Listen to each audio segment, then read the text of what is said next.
I feel that I want to use this opportunity, given that the provinces are present here, their representation is here.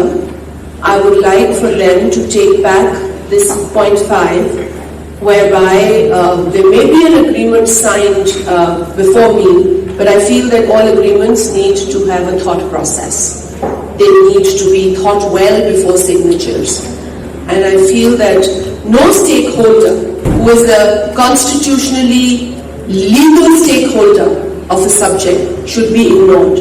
I am not a person who ever wants to infringe upon a provincial authority or right or the constitutional responsibility that they have. So please make yourselves clear on this point.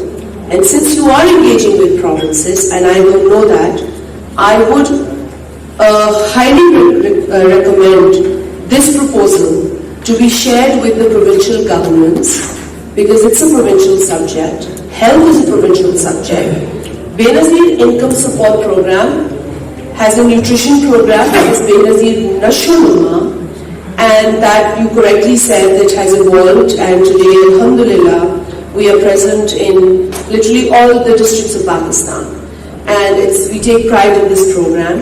And this is our contribution towards the nutrition of these little children. But to carry this forward, I feel that if you really want to do something, you need to sit down with the provincial governments, the federating units, because that's where this work is actually being done. Thank you very much.